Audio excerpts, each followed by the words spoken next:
अब अंतरिक्ष विज्ञान से जुड़ी जरूरी खबर। अब तक आपने फिल्मों में देखा होगा या किताबों में पढ़ा होगा कि इंसान किसी दूसरे ग्रह पर जाकर बस गया, लेकिन अब अमेरिकी स्पेस एजेंसी नासा इसे हकीकत में बदलने जा रही है। नासा ने ऐलान किया है कि अब उसका मकसद चांद पर जाकर सिर्फ वापस आना नहीं है, बल्कि वहां इंसानों के लिए एक स्थायी घर बनाना है। इसके लिए आर्टेमिस प्रोग्राम शुरू किया गया है, जिसका मास्टर प्लान तैयार किया गया है। इस पूरे मिशन पर अगले 10 वर्षों में करीब 2.5 लाख करोड़ रुपए खर्च किए जाएंगे।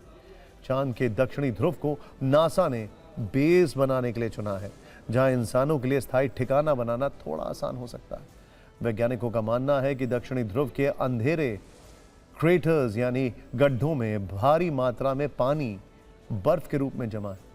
इस बर्फ को पिघलाकर अंतरिक्ष यात्रियों के पीने के लिए पानी, सांस लेने के लिए ऑक्सीजन और रॉकेट के लिए ईंधन तैयार किया जा सकता है, जिससे चांद पर लंबे समय तक टिकना संभव होगा। नासा ने एक सोशल मीडिया पोस्ट कर इसकी जानकारी दी। हालांकि नासा की तरफ से 26 मई को विस्तार से इस बारे में बताया जाएगा। इस नए मून मिशन के ऐलान पर स्पेसएक्स के सीईओ इलॉन मस्क ने प्रतिक्रिया दी है। उन्होंने लिखा है कि बहुत शानदार होगा। वैसे नासा ये सब अकेले नहीं कर रहा है। इस मिशन में दुनिया की सबसे बड़ी प्राइवेट स्पेस कंपनी स्पेसएक्स और ब्लू ओरिजिन भी शामिल हैं, जो अंतरिक्ष यात्रियों को उतारने के लिए हाईटेक लैंडर्स बना रही हैं। अब ये भी समझ लीजिए कि चांद पर इंसानों की ये पहली कॉलोनी आखिर कैसे और कब तक बनकर तैयार होगी। नासा इसके लिए 3 चरणों में काम करेगा। पहले चरण में चांद की सतह तक सुरक्षित पहुंच बनाना और बेस के लिए सही जगह तलाशना शामिल है। इसके लिए 25 फ्लाइट्स भेजी जाएंगी, जो करीब 4000 किलोग्राम सामान लेकर जाएंगी। इसमें छोटे रोबोट्स, ड्रोन और रोवर शामिल होंगे। दूसरे फेज में बेस बनाने का असली इंफ्रास्ट्रक्चर खड़ा किया जाएगा, जिसके लिए 60,000 किलोग्राम का भारी भरकम सामान चांद पर उतरेगा और निर्माण कार्य शुरू होगा। इसी चरण से साल में 2 बार अंतरिक्ष यात्रा चांद पर जाना शुरू करेंगे।